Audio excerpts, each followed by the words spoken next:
Rest of the story. Late one summer, word reached Al's law office that his opponent in a divorce case, a case that had been dragging on for almost 2 years, the husband of the woman he represented, was dying. Al's colleagues said let it go. In a day or so it would be a testamentary matter. His client would inherit whatever the court might otherwise award, perhaps more. Let it go, everybody said, but Al would not let it go. His client, Eliza Bowen, had retained him in good faith. He would see this matter resolved as it had begun in divorce court. Nobody said aloud what everybody knew, that Al just plain wanted to win this case for a very specific reason.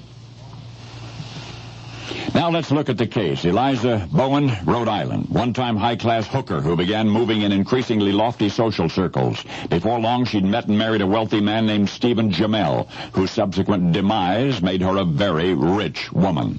She married again, a lawyer 20 years her senior. Nobody seemed to recall whose ardor it was that urged them to the altar. Some said the lawyer, by then in his late 70s, courted Eliza as fervently as a teenager. Others insisted that it was she who had pestered him into matrimony, but whichever happened, their bliss disintegrated rapidly after the vows were uttered. The lawyer, agog over his new wife's inherited wealth, promptly began spending as much of it as he could.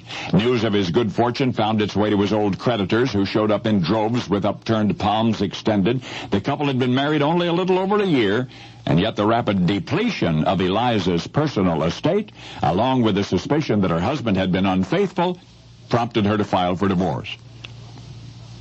Friends advised you'll need a really good attorney.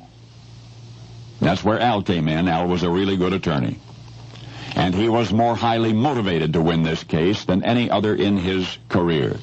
For you see, his client's husband was much more than that to a nation that never forgot. He was Aaron Burr.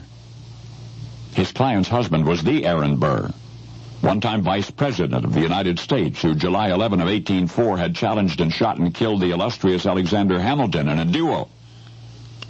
And the particular incentive of Eliza's divorce attorney, he was Alexander Hamilton, Jr. He was the son of the man Aaron Burr had shot to death 32 years before. That's why Eliza's lawyers had to pursue this case to the end, and they had to win it for Dad. And so on September 14, 1836, after years of trial and judicial deliberation, the divorce decree was entered and became final, and Eliza got it all.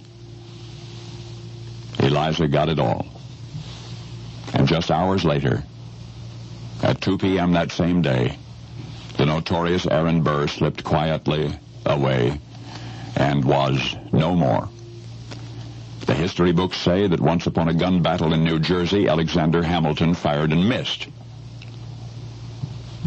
But now you've seen how 32 years later, Hamilton's bullet returned from oblivion. And this time it found its mark. Now you know the rest of the story.